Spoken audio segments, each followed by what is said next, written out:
dipersembahkan oleh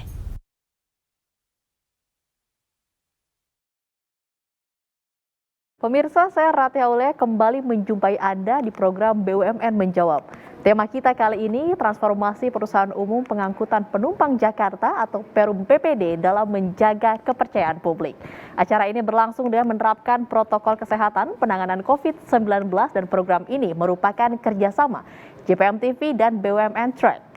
Telah hadir narasumber kami di studio, Bapak Pande Putuyasa selaku Direktur Utama Perusahaan Umum Pengangkutan Penumpang Jakarta atau Perum PPD. Halo Pak Pande, apa kabarnya? Alhamdulillah, kabar baik. Kabar baik, terima kasih sudah bergabung bersama kami. Nanti kita akan bahas terkait dengan sepak terjang dari Perum PPD ini ya Pak ya. Baik Mbak. Oke, dan telah hadir juga secara virtual para pemimpin redaksi TV jaringan JPM. Dan saya ingin menyapa teman-teman dari Jawpos Jaringan Media Nusantara. Terima kasih sudah menyaksikan BUMN Menjawab.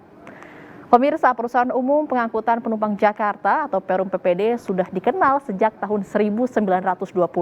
Perum PPD merupakan salah satu badan usaha milik negara yang bergerak di bidang transportasi umum dengan armada dan jangkauan luas.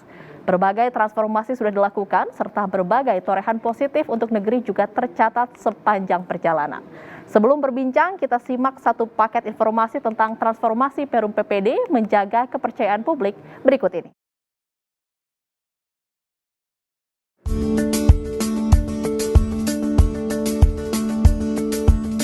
Perusahaan Umum Pengangkut Penumpang Jakarta atau Perum PPD bergerak cepat melakukan transformasi. Mulai di internal perusahaan, armada bus, hingga bentuk pelayanan ke penumpang. Salah satunya Jabodetabek Resident Connection atau JR Connection. Ini merupakan layanan angkutan umum komuter berbasis fasilitas premium. Solusi Jitu menekan angka kemacetan dan mengurangi polusi udara yang kerap dikeluhkan warga Jakarta. Kenyamanan jadi magnet agar warga ibu kota kembali beralih ke angkutan umum. Di masa pandemi COVID-19, protokol kesehatan ketat pun diterapkan. Transformasi ini juga dilakukan secara internal, terutama soal pengembangan sumber daya manusia. Tugas yang tanggung jawab yang kita berikan kepada anak-anak milenial ini sekarang, apakah tugas tanggung jawab ini kita berikan kepada anak-anak milenial ini bisa dijalankan dengan baik, dengan struktur, atau dengan bagaimana? Itu yang akan kita lihat. Memang kita punya waktu dalam hal menilai atau mengkaji daripada kemampuan anak-anak milenial ini. Terus terang kesempatan terhadap milenial sudah mulai kita gulirkan sekarang. Tentunya dalam hal ini juga kita sudah mulai melakukan restruct organisasi. Tentunya nanti di dalam restruct organisasi ini akan kita tempatkan anak-anak milenial yang punya kemampuan gitu. Menteri BUMN menekankan pentingnya keberadaan PPD sebagai angkutan pelayanan publik. Sudah sepantasnya memposisikan diri sebagai perusahaan transportasi umum yang kian handal dan terpercaya, serta mampu tumbuh sesuai dengan perkembangan zamannya guna memberikan pelayanan terbaik kepada masyarakat yang kita cintai. Saya berharap dengan usia yang makin matang dan di tengah pandemi serta tantangan yang kian berat, Perum PPD tetap bertahan menggali potensi di sektor angkutan pariwisata, terus melebarkan konsumen pengguna jasa, meningkatkan utilitas armada, dan perkuatan layanan berbasis teknologi agar animo masyarakat terhadap angkutan bus terus bertambah. Sementara Dirjen Perhubungan Darat Kementerian Perhubungan Budi Setiadi menekankan pentingnya keberadaan Perum PPD. Selama ini Perum PPD mampu menjaga kepercayaan masyarakat. Semoga kedepannya semakin prima dalam menghadirkan layanan transportasi yang berkualitas, aman, dan nyaman. Tetaplah menjadi transportasi kepercayaan masyarakat dan senantiasa memberikan manfaat baik bagi Indonesia. Perum PPD, Transjakarta, dan Moda Raya Terpadu menyediakan layanan infrastruktur terpadu, mulai dari ketersediaan sistem feeder hingga ke area stasiun MRT dan Transjakarta. Kolaborasi ketiganya menghasilkan kemudahan dalam mengakses transportasi publik.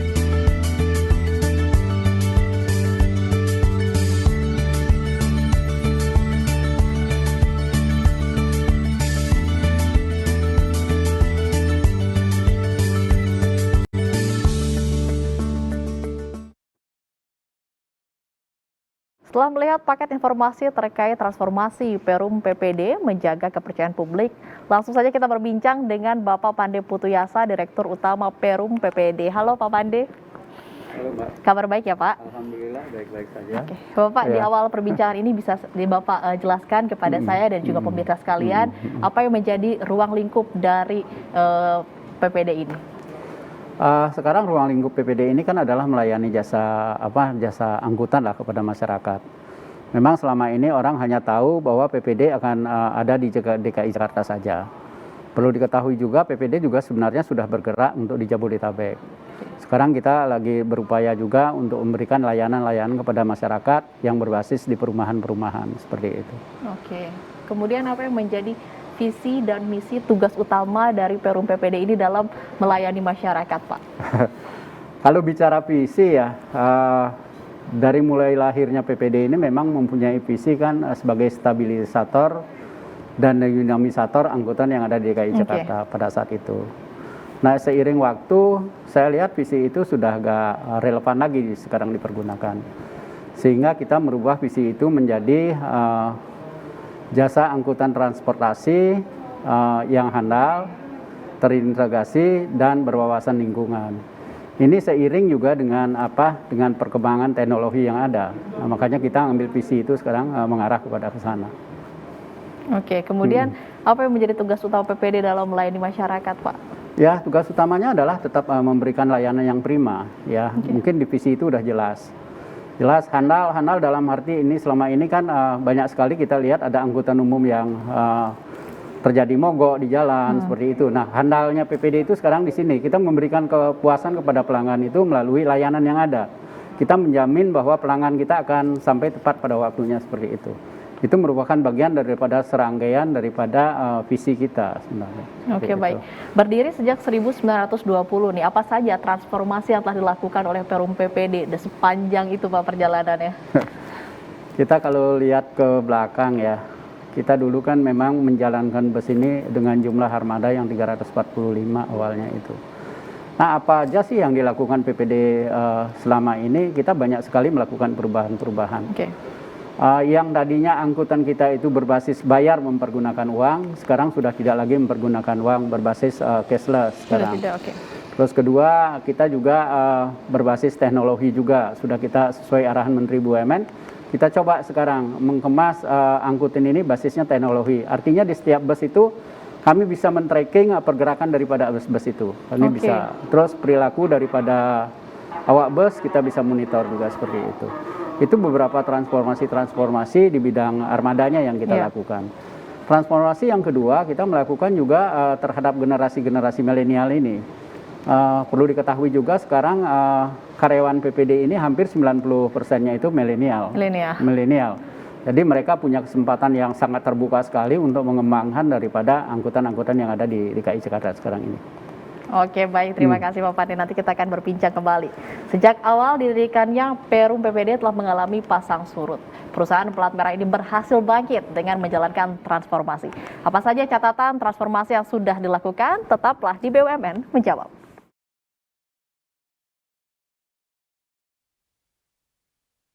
Didukung oleh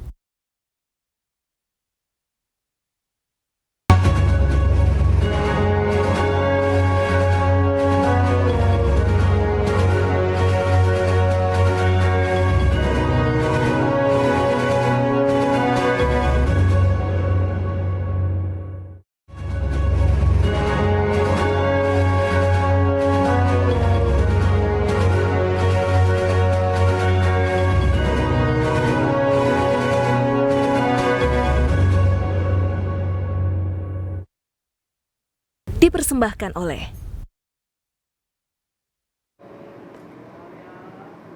Transformasi yang dilakukan Perum PPD menuai hasil positif, diantaranya lepas dari ancaman likuidasi. Sejumlah masalah terurai dan berhasil dipecahkan. Dan langsung saja kita kembali berbincang dengan Pak Pande. Pak Pande, pasang surut tentu dialami oleh Perum PPD. Di tahun 2012 nih puncaknya Perum PPD sempat menyisakan 345 armada dari sebelumnya pernah mencapai 1.000 dengan kondisi bus yang rata-rata di atas 10 tahun. Bagaimana menghadapi masalah itu Pak pada saat itu? Barangkali kalau boleh saya cerita ke belakang ya. Sebenarnya PPD ini mulai terpuruk kan di tahun 2000 sebenarnya. 2000 ini subsidi sudah dihentikan pemerintah sehingga kegiatan operasional PPD itu terganggu. Bahkan PPD ini pernah didera oleh beberapa demo-demo karyawan, sehingga untuk menggerakkan daripada satu organisasi perusahaan pada saat itu sangat sulit sekali. Nah, dengan melihat situasi dan kondisi seperti itu, akhirnya PPD ini hidup apa adanya saja gitu. Mati gak mau, hidup pun segan gitu. Seperti itu. Makanya pada saat Menteri BUMN Pak Dahlan Iskan bilang pada saat itu di DPR, bilang PPD ini sudah mati tapi tidak bisa dikubur katanya gitu. Artinya apa? Artinya walaupun PPD ini mati, tidak bisa dikubur, sebenarnya dia masih hidup. Masih hidup, masih punya peluang, ya matinya mungkin mati suri seperti itu. Nah kita lihat setelah itu tahun 2000 itu sisa bus itu sekitar 345. Kita menghidupi hampir ribuan karyawan pada saat itu. Sementara hasil pendapatan kita pada saat itu bisa dihitung, tidak akan pernah mencukupi untuk melakukan hal itu. Sehingga kita melakukan rasionalisasi namanya pada saat itu, dengan memberhentikan karyawan, memberikan uang pesangon yang layak lah, yang bisa diterima oleh kedua belah pihak. Itu sudah mulai kita lakukan. Tapi bus 345 ini kan tetap harus kita jaga nih, supaya ritme kedepannya ini paling nggak bisa bertahan dulu, gitu, seperti itu. Nah akhirnya kita melakukan beberapa perubahan ke depannya itu. Pertama saya diangkat tahun 2012 itu kita lakukan perubahan. Dari sisi 345 itu memang kita tetap operasikan, basisnya sudah tidak basis menggaji sopir lagi. Basisnya berdasarkan rate yang dia capai, itu yang kita bayar. Sisanya bisa masuk ke perusahaan. Itu strategi yang pertama. Kedua, kita juga mencoba untuk mengikuti beberapa lelang-lelang yang ada di luar. Kita mulai pembenahan di bidang itu. Dan ada beberapa lagi pembenahan di dalamnya yang kita lakukan. Seperti itu. Oke, baik.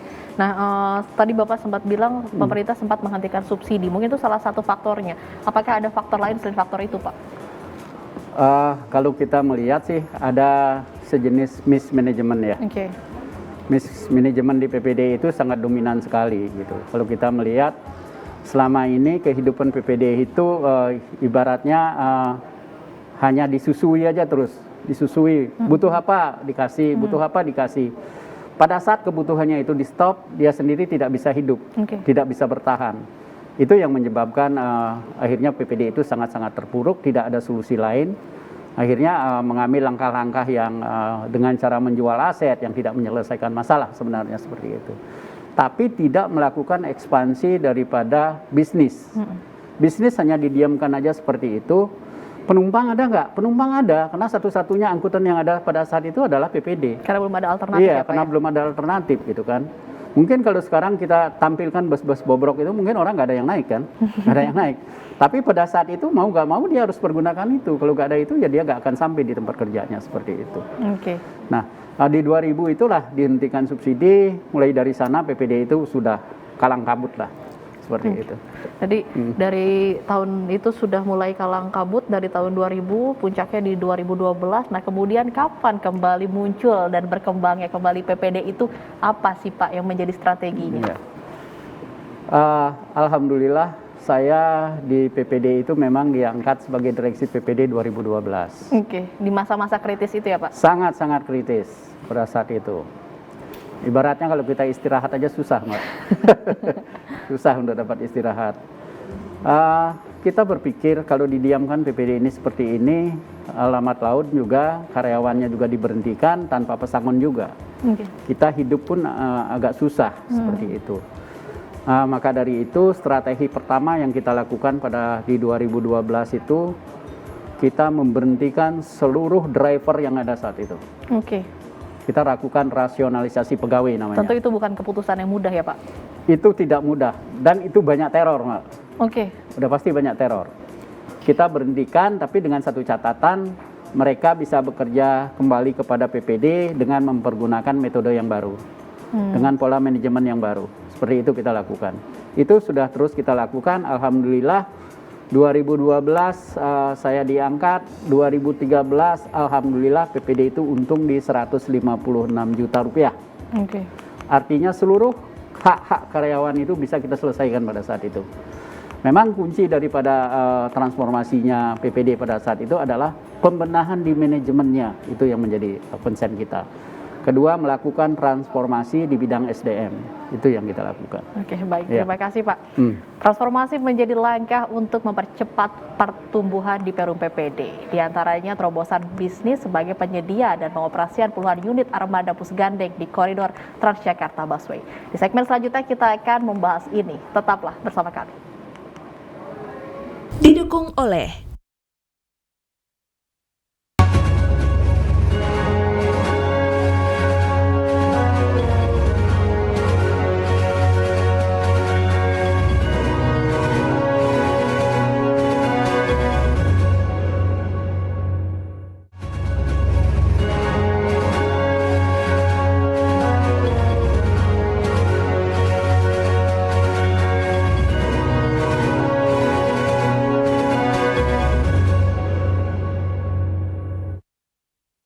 dipersembahkan oleh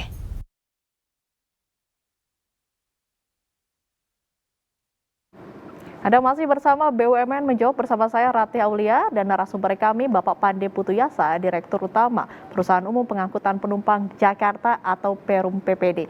Pak, sebelum kita membahas terkait dengan keterlibatan Perum PPD di armada bus gandeng, mungkin Bapak bisa menceritakan dulu terkait dengan Jabodetabek Resident Connection. Ini mungkin salah satu solusi untuk mengurai kemacetan di Jabodetabek ya Pak? Ya, memang saya akan bercerita sejarah daripada adanya Resident Connection ya. Dulu kita kan memang mengemas angkutan ini bekerja sama dengan Badan Pengelola Transportasi Jabodetabek namanya. Banyak sekali daripada pengelola kerumahan ini kesulitan untuk mendapatkan angkutan umum. Nah, coba kita kemas melalui kerjasama dengan pengelola daripada perumahan ini, bekerja sama dengan PPD yang menyediakan angkutannya, sementara pihak pengelola daripada perumahan menyediakan lahan parkirnya. Pertama kali kita lakukan di situ adalah bekerja sama dengan mall yang ada di Bekasi. Itu kita lakukan di situ, pihak mall menyediakan lahan parkir, PPD menyediakan armadanya. Awalnya memang agak sepi, setelah berjalan 1 bulan, antusias masyarakat mempergunakan angkutan umum ini luar biasa, Mbak. Nah, sehingga ini yang dilirik oleh pengembang-pengembang lain seperti Sumarekon, seperti Lipo, itu sudah semuanya hampir semua kerjasama dengan PPD saat ini. Oke, jadi itu salah satu alternatif solusi untuk mengurai kemacetan di Jabodetabek. Nah, tadi kita akan sekarang langsung saja kita akan berbicara terkait dengan keterlibatan Perum PPD di armada bus gandeng koridor Transjakarta Busway. Bisa diceritakan Pak, itu bagaimana awal mulanya kerjasama terbentuk? Kita akan lihat ke belakang lagi. Pada saat PPD memiliki armada di 345, yang di tahun 2012 itu 2012 itu batasan pemakaian armada itu kan ada di 15 tahun, masih bisa jalan pada saat itu. Mungkin dengan kebijakan yang baru ini di angka 10 tahun. 10 tahun. Sementara angka 15 tahun itu sudah ada pada saat itu terhadap 345. Makanya kita berpikir kalau melakukan investasi sendiri, pendanaan kita nggak ada. Ya. Tapi kalau tidak melakukan investasi, usaha ini akan bangkrut. Seperti itu. Tantangan yang cukup berat. Akhirnya kita mencoba mengikuti lelang pada saat itu. Kebetulan dibuka oleh PT Transportasi Jakarta, ada lelang di koridor 1 tahap 2. Sejumlah 59 bus gandeng. PPD coba mengikuti lelang seperti, alhamdulillah akhirnya PPD memenangkan 59 itu. Itu sebenarnya awal daripada kebangkitan PPD. Yang sebenarnya tadinya karyawannya itu sudah memiliki darah untuk bisa bertahan hidup. Akhirnya dengan dimenangkannya 59 ini, gelora daripada karyawan ini luar biasa gitu. Jadi semangat kerjanya mulai muncul. Disitulah keterlibatan PPD terhadap 59 bus gandeng ini. Memang menjadi polemik sekali pada saat itu. Bus gandeng ini dalam arti tanda kutip kan cukup menjadi masalah terhadap produk-produk Cina awalnya. Ya, terhadap produk Cina. Sementara kami menghadirkan bus gandeng ini dalam produk Cina juga, gitu. Sehingga kami memberikan pemahaman kepada rekan-rekan pada saat itu, walaupun ini produknya produk Cina, tapi kualitasnya kualitas Eropa gitu. Oke. Kenapa? Karena di dalamnya bus Cina itu juga komponen-komponennya memang dari Eropa juga seperti itu. Maka disitulah hadir 59 bus gandeng yang menjadi kebanggaan daripada masyarakat umum sekarang. Kalau naik bus gandeng itu mereka merupakan sebagai satu kebanggaan akhirnya jadi sekarang seperti itu. Oke. Ya. Nah, kemudian sekarang kan sudah berjalan cukup lama ya Pak kerjasamanya. Nah, bagaimana progres dan evaluasi dari kerjasama tersebut? Kita melihat hasil daripada kerjasama ini cukup positif ya buat perusahaan. Positif, okay. Artinya buat PPD-nya cukup positif. Di tengah kondisi yang tidak memiliki modal pada saat itu, ada orang yang mau bekerja sama kepada PPD ya luar biasa. Tapi sebagai catatan saja, kerjasama kita dengan bus gandeng ini keuntungannya yaitu kalau untung kita dapat di margin sekitar 20% kalau untung. Nah kalau kerugiannya kita nggak nanggung gitu, ditanggung oleh pihak investor seperti itu. Nah peluang-peluang seperti ini sampai dengan saat ini juga kita masih tetap membuka ada kerjasama operasi namanya nanti dengan pihak-pihak investor yang lain. Karena kan tidak mudah juga investor itu bisa bekerja sama dengan operator walaupun punya uang, tapi kan tidak punya akses bisa ikut terlibat langsung di dalam angkutan seperti itu. Harus yang memiliki trayek, harus yang sudah lama menjadi operator seperti itu. Ada syarat-syaratnya Pak? Syarat-syarat tertentu seperti itu. Oke, baik. Ya. Kemudian apakah ada rencana untuk perluasan pengoperasian armada Perum PPD pada koridor-koridor Transjakarta Pak? Nah terkait perluasan dalam koridor, ini emang kan kewenangan daripada PT Transportasi Jakarta. Tapi kalau kita lihat berdasarkan lintas atau rute-rute yang dimiliki PPD ini, perluasannya itu sangat mungkin sekali. Bahkan sebelum pandemi COVID-19 ini kemarin, layanan PPD itu sudah merambah ke hotel-hotel. Hotel-hotel. Sudah merambah ke hotel-hotel, sudah merambah ke mal-mal, sudah merambah juga yang saya bilang tadi ke perumahan-perumahan, seperti itu. Nah ke depan akan seperti apa? Untuk 2021 ini memang kondisi PPD bertahan dulu, kita tidak melakukan pengembangan daripada rute-rute yang ada. Tapi kita tetap melakukan ekspansi pengembangan ini berbasis ke angkutan karyawan akhirnya kita kembangkan. Kita bekerja sama dengan pabrik sekarang, bekerja sama dengan perusahaan-perusahaan lain itu supaya ini juga tetap bisa kita bertahan. Yang penting hidup, sekarang bertahan dulu begitu bertahan ya Pak ya. dulu, Oke, itu. Bapak mungkin bisa bercerita kepada pemirsa sekalian bagaimana terkait dengan fasilitas dan kemudahan di angkutan komuter berbasis premium itu seperti apa sih Pak? Nah kalau kita bicara komuter ini sebenarnya komuter ini kan pengumpan ya. Pengumpan salah satu yang sudah kita lakukan sekarang PPD ini sebagai komuter bekerja sama dengan MRT.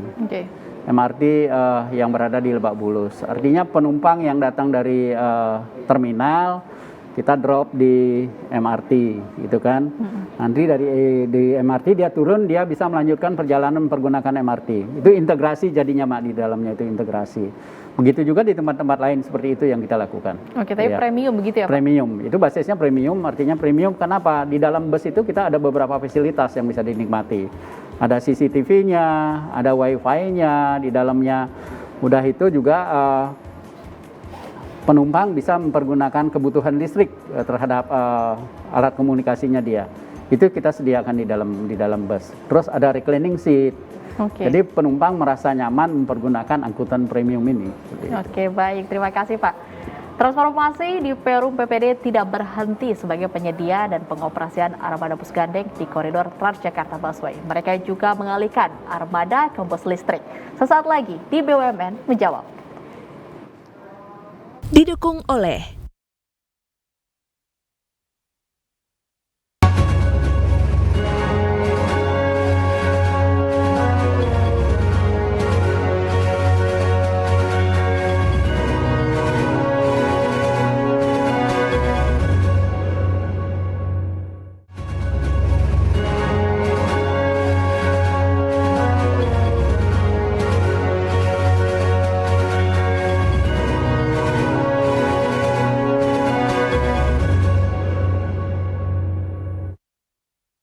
dipersembahkan oleh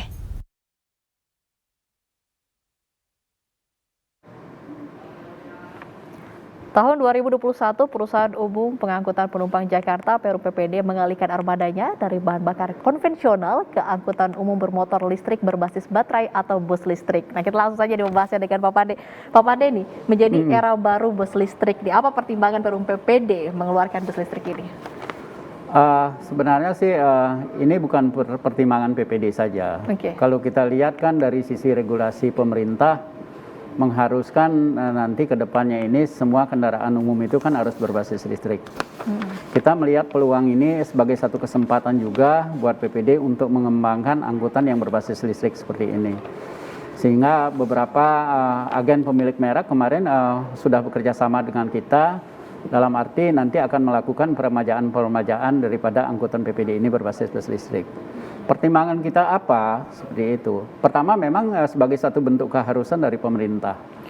Baik itu pemerintah pusat, pemerintah daerah DKI, dan pemerintah daerah-daerah lain juga seperti itu.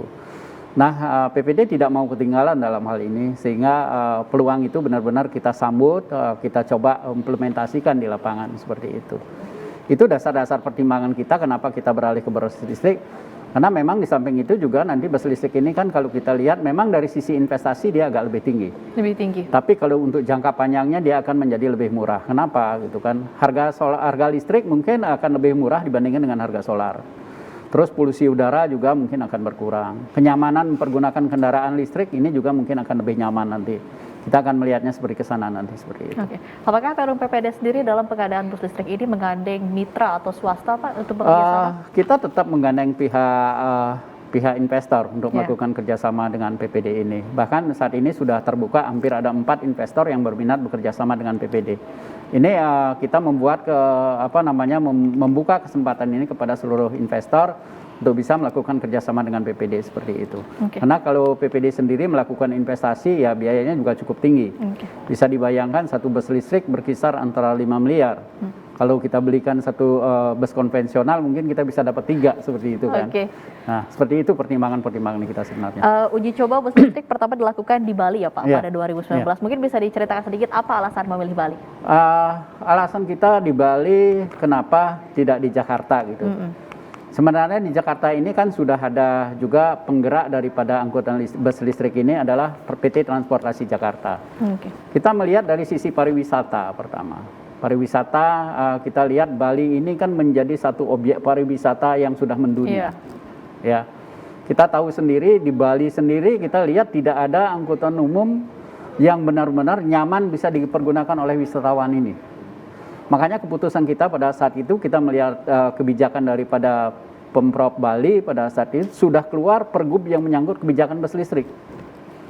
Sudah keluar pergubnya sehingga kami coba menghubungi daripada Dinas Perhubungan Provinsi Bali pada saat itu disambut baik. Sehingga peluang inilah kita pergunakan untuk melakukan uji coba pertama kali di Bali seperti itu. Berbicara tentang Bali, ini telah bergabung juga bersama kami secara virtual Komang Ramantia, Direktur Nirwana TV Bali. Halo Bli Komang, apa kabar? Terima kasih sudah bergabung bersama kami. Baik, Mbak Rati, Om Swastiastu, Pak Pande. Swastiastu, Komang. Oke nih, Bli Komang nih, di Bali sendiri nih, apa perbedaan signifikan antara bus konvensional dan juga dengan kehadiran bus listrik? Seperti apa respon dari masyarakat? Iya, salam hormat Pak Pande. Mungkin lalu kita ketemu tahun 2020 Pak ya. Saya koreksi sedikit Mbak Rati. Launching di Bali 2020, kebetulan saya hadir juga di situ. Terima kasih Komang, Om Swastiastu. Ya, memang pada saat kami launching kemarin di 2000 itu Komang hadir di situ dengan beberapa teman-teman media juga hadir. Kalau ditanya bagaimana keberlanjutan, memang kita terbentur dengan COVID masalahnya, Komang. Kalau nggak COVID mungkin bus listrik di Bali mungkin juga sudah operasi. Tapi jangan khawatir bahwa nanti sekitar bulan November itu kami akan hadir kembali di Bali untuk menindaklanjuti daripada hasil uji coba yang kemarin. Kemarin memang ada beberapa lintasan yang sudah kita uji coba yang menyangkut ke Besakih segala macam. Nanti semua itu basisnya akan mempergunakan bus listrik. Tapi catatan saja bahwa 1 unit bus listrik yang dari China ini sampai saat ini belum sampai. Karena di China ini juga kan kena pandemi COVID yang gelombang yang kesekian kalinya. Sehingga semua aktivitas untuk pengiriman daripada barang yang dari Cina sampai sekarang belum sampai. Insya Allah nanti di bulan November itu barang itu sudah sampai. Sehingga kita bisa melakukan tindak lanjut daripada hasil kerjasama kemarin dengan Pemda Bali seperti itu. Tambahan yang kedua, kami juga kemarin sudah melakukan kerjasama juga dengan ITDC yang di Nusa Dua. Nah, nanti dari Nusa Dua itu akan ada angkutan bus listrik yang menuju objek-objek wisata yang ada di Bali nanti. Itu yang kedua. Yang ketiga, itu nanti di dalam bandaranya sendiri, di Angkasa Pura I, khususnya di Bali, itu nanti angkutan di dalamnya itu basisnya juga listrik. Kami baru kemarin melakukan rapat dengan Angkasa Pura I. Ya mudah-mudahan nanti kalau ini bisa berlanjut berarti ada 3 poin yang akan menjadi catatan buat Bali seperti itu. Mungkin satu-satunya Bali yang pertama kali bisa melakukan uji coba seperti ini. Tapi bukan berarti daerah lain juga tidak. Mungkin dalam waktu dekat juga Surabaya. Tahun depan Surabaya kelihatannya sudah mulai operasi. Maka dari itu ya kita berharap kepada Menteri BUMN kalau saja anggaran dasarnya Perum PPD ini disetujui untuk dirubah, mungkin kami akan melakukan ekspansi bisnisnya ke seluruh Indonesia yang menyangkut angkutan kota nanti. Okay. Surabaya kami rambah, mungkin Medan kami rambah, Bali termasuk di dalamnya, dan beberapa daerah lain yang sudah berminat untuk melakukan kerjasama dengan PPD seperti itu. Untuk Bali jangan khawatir Komang, karena Pak Gubernurnya sendiri udah luar biasa antusiasnya juga menyambut kehadiran kami di sana. Oke. Ya, Beli Komang mungkin ada masukan untuk Perum PPD sendiri terkait dengan kehadiran bus listrik? Ya, saya pikir sedikit masukan untuk bus listrik yang akan dilanjutkan di Bali bulan November ya Pak? Iya, November. Ya, sementara Pak dilancarkan Pak. Amin. Saya pikir perlu ada pariwisata Bali sekarang sudah mulai merangkak. Mulai sedikit kembali ke normal Pak, walaupun belum normal sepenuhnya. Nah, saya pikir saran saya ada kampanye yang lebih masif dan nasional agar wisatawan lokal terutama bisa menggunakan fasilitas bis listrik ini. Seperti itu, lanjut. Oke, baik. Ya. Terima kasih. Beli Komang, bisa ditanggapi Pak sarannya? Terima kasih Komang. Barangkali Bali akan punya hal yang sangat istimewa ya. Terkait dengan angkutan umumnya. Kami lagi merancang saat ini angkutan umum itu yang menjadi pokok masalah angkutan umum di Bali ini kan tidak ada angkutan yang berkelanjutan, Mang. Sehingga masyarakat umum yang ada di Bali ini enggan mempergunakan angkutan umum. Itu kita lihat. Nah, kami sudah pernah berdiskusi dengan Kepala Dinas Perhubungan Provinsi Bali. Nanti kami akan kemas. Di setiap shelter perberhentian daripada bus ini kami akan sediakan Gojek nanti yang berbasis online yang akan bekerja sama dengan PPD seperti itu. Nah, di setiap shelter minimal akan ada standby 5 Gojek sehingga pada saat penumpang turun di shelter dia bisa melakukan perjalanannya secara berkelanjutan mempergunakan Gojek itu gitu. Begitu juga sebaliknya, pada saat orang naik Gojek ingin naik bus yang menuju ke Nusa Dua atau yang menuju ke Kuta seperti itu, dia bisa pesan melalui Gojek. Sehingga pada saat turun di shelter, dia udah bisa mempergunakan daripada angkutan ini nanti. Seperti itu. Ini lagi kita kemas untuk Bali. Mudah-mudahan nanti di bulan November sudah mulai kita presentasikan kepada Dinas Perhubungan Provinsi Bali. Dan kita implementasikan kepada masyarakat yang ada di Bali. Maka kita akan mengajak kepada masyarakat di Bali mulai beralih ke angkutan umum gitu. Mulai beralih, jangan mempergunakan sepeda motor yang selama ini dipergunakan. Kita akan kurangi sepeda motor, kita akan hadirkan angkutan umum di sana. Gitu, Mang. Oke, baik, terima kasih telah bergabung bersama kami Komang Ramantia, Direktur Nirwana TV Bali. Oke, terima kasih Beli Komang. Pak, berbicara tadi terkait dengan bus listrik yang sudah sempat diuji coba di Bali. Nah, ke depannya nih, rencana Perum PPD terkait dengan bus listrik ini apa saja? Dan sampai dengan saat ini memang keberadaan bus listrik ini ada di mana saja, Pak? Untuk saat ini memang ada beberapa di Jakarta. Ini lagi dilakukan uji coba. Kalau di uji coba ini kan tidak bisa diuji coba operasional aja. Uji coba operasional dilakukan oleh PT Transportasi Jakarta. Sementara kami melakukan uji coba yang berbasis residen. Mudah-mudahan nanti di residen ini sekitar November juga akan ada uji coba menggunakan bus listrik. Nah, selain Bali, kemana aja lagi sih? Kita lagi coba kemarin Surabaya, ada lelang, kita ikut lelang Surabaya. Ada Bogor, kita masuk Bogor. Ada Bandung, kita masuk Bandung. Kemarin kita mencoba masuk ke Medan. Ya, kita masuk Medan. Nah, cuma yang menjadi masalah utama daripada PPD ini sekarang kan dari anggaran dasarnya ini tidak bisa lari keluar daripada daerah. Maka dari itu kita minta kepada Menteri BUMN, mudah-mudahan saja didengar juga, perubahan anggaran dasar ini supaya direspon sesegera mungkin. Sehingga ekspansi bisnisnya PPD tidak berbicara di Jabodetabek saja, tapi kita sudah berbicara di seluruh Indonesia. Kenapa Bali kita bisa? Karena Bali ini kita kemas mempergunakan angkutan pariwisata. Seperti itu. Jadi karena Bali menggunakan angkutan pariwisata begitu ya Pak. Baik. 2 tahun terakhir hampir semua sektor usaha terdampak pandemi COVID-19. Bagaimana dengan Perum PPD? Di segmen selanjutnya kita akan cari tahu soal ini. Tetaplah di BUMN Menjawab. Didukung oleh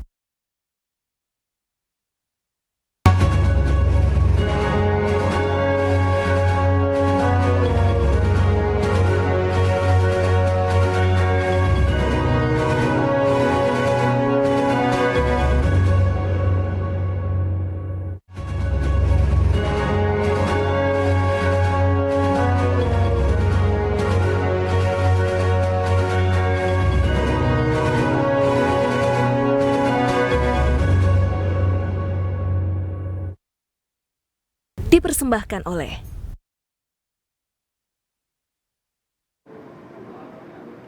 Anda masih bersama BUMN Menjawab. Kita masih berbincang soal transformasi Perum PPD menjaga kepercayaan publik. Sekarang saya akan kembali bertanya kepada Pak Pande. Pak Pande nih, pandemi ini sudah 2 tahun. Nah, seperti kita ketahui pandemi ini berdampak begitu pada segala sektor, terutama sektor transportasi publik. Nah, bagaimana nih dampak dari pandemi terhadap Perum PPD sendiri?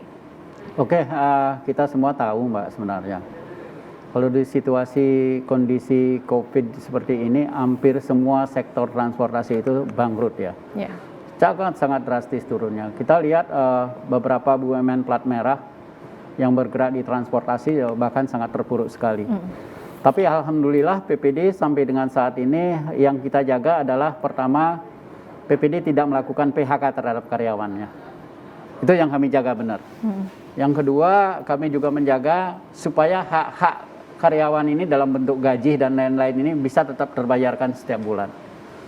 Ya tentu ini pekerjaan yang sangat tidak mudah.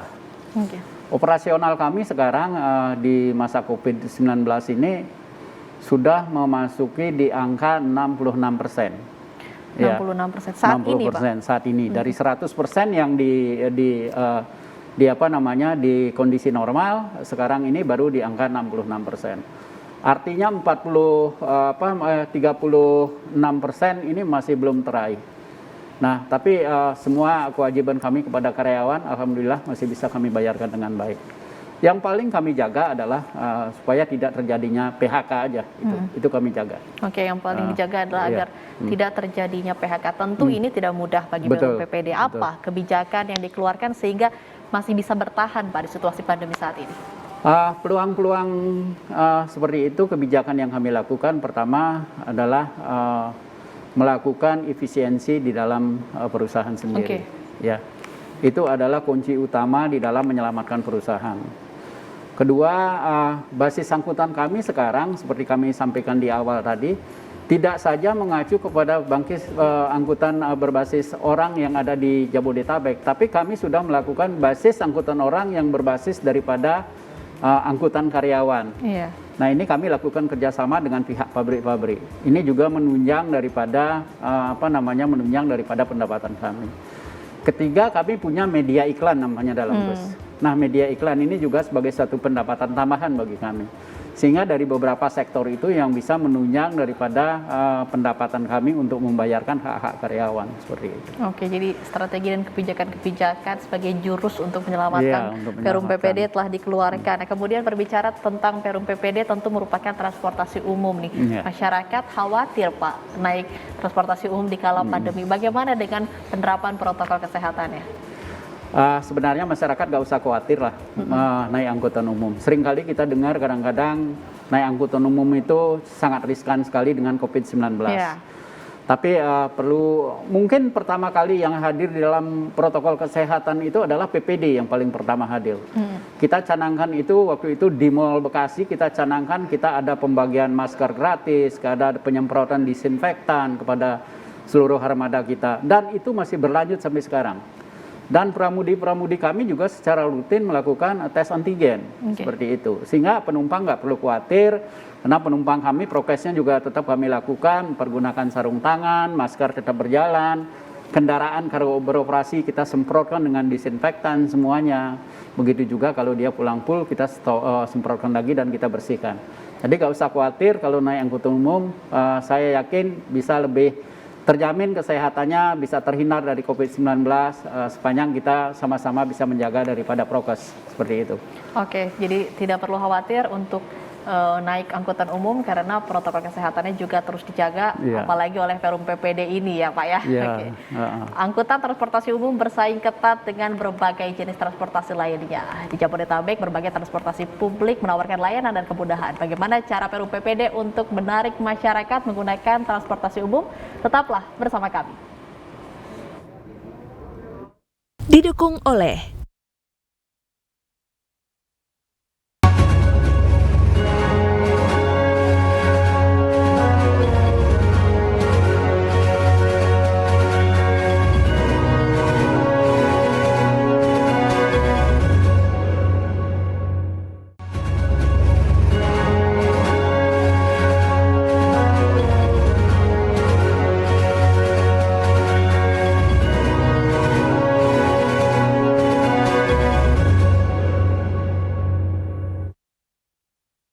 dipersembahkan oleh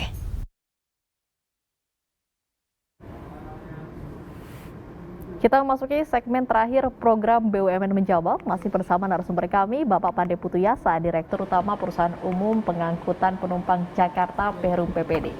Pak Pande, seperti diketahui pandemi COVID-19 ini masih belum tahu kapan akan selesainya nih Pak. Kita nih diminta untuk masuk ke dalam era baru, normal baru. Nah, apa strategi Perum PPD dalam menghadapi ini? Kita memang harus lebih kreatif ya, kreatif di dalam mengelola perusahaan dengan situasi COVID seperti ini. Kami mencoba untuk untuk mengemas daripada metode angkutan yang ada. Yang selama ini kita tahu bahwa setiap penumpang pasti akan selalu datang di mana terminal, di mana halte, di situ mereka bisa menunggukan. Ke depan kami mungkin basisnya di sini udah berbasis online, berbasis IT gitu. Nanti gak beda jauh dengan Bali, nanti seperti Jakarta juga akan kita coba menggandeng daripada perusahaan angkutan yang berbasis online. Sehingga setiap penumpang yang ingin naik bus kita, mereka dari jauh sudah bisa memesan daripada tempat duduk terhadap busnya juga bisa dipesan. Busnya berangkat jam berapa. Nanti digandengkan begitu dia naik Gojek, turun di bus, turun di halte, dia naik bus, dia sudah dapat tempat duduk. Seperti itu. Nah, kemudahan-kemudahan seperti ini sebenarnya strategi kami menarik masyarakat untuk lebih mudah bisa mempergunakan angkutan umum ini. Seperti itu. Nah, ini lagi kita jajaki dengan pihak Gojek, kemarin sudah kita beberapa kali melakukan pertemuan. Mudah-mudahan nanti kalau sistem berbasis IT itu juga bisa kita lakukan kerjasama, ini sangat memudahkan bagi penumpang juga.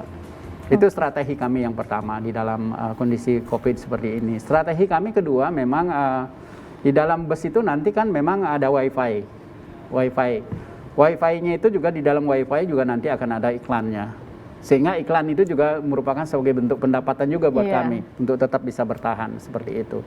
Nah, tentunya dengan ada beberapa kemudahan-kemudahan ini saya berharap sih kepada masyarakat untuk mulai beralih kepada angkutan umum gitu ya.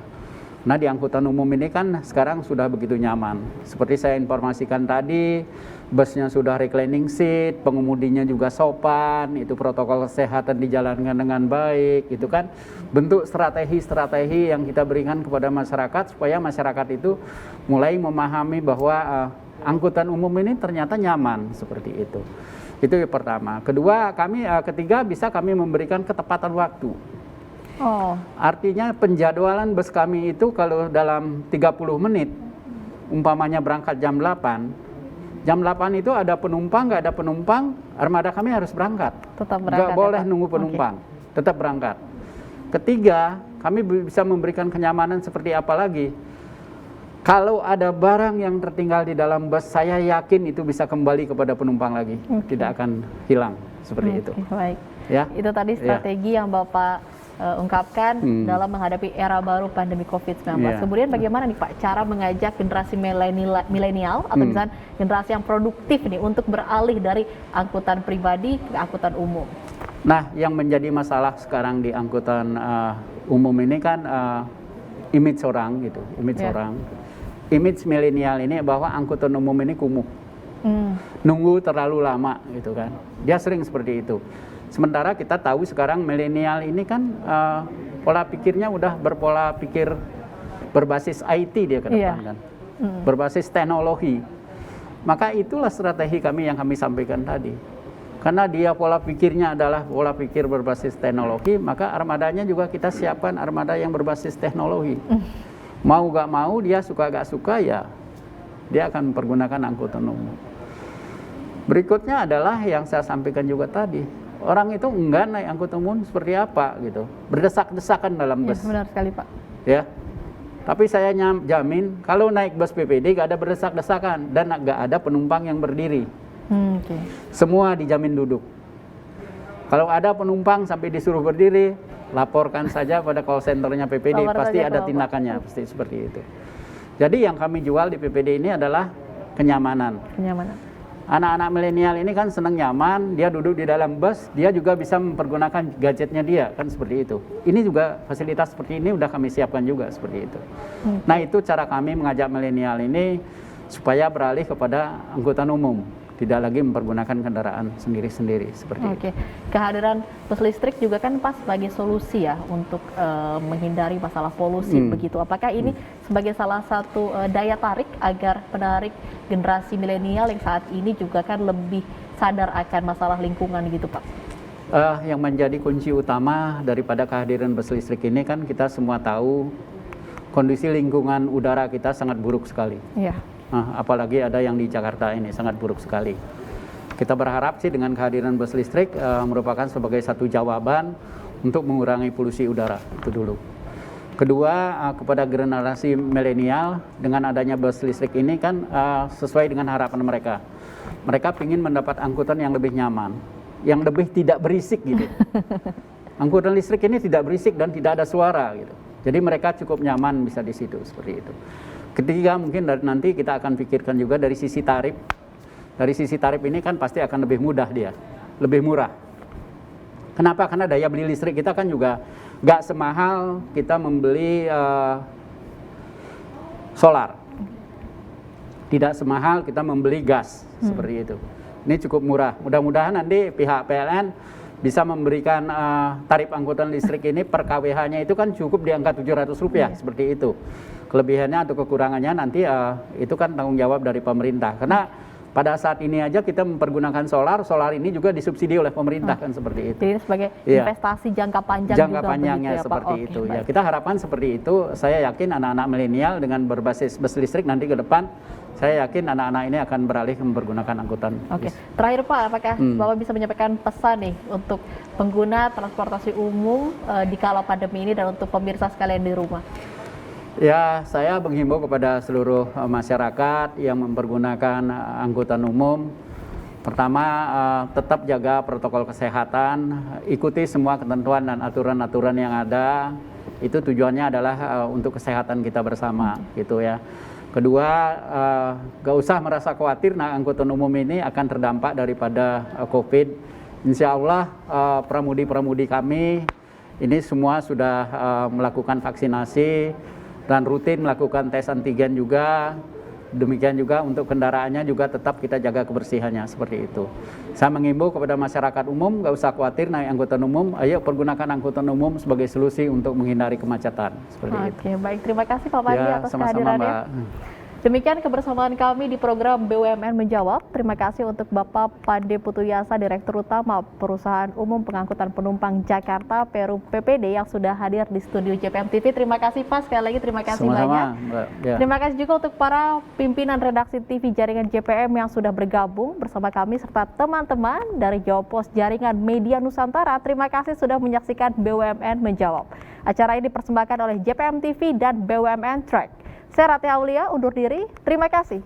Sampai jumpa.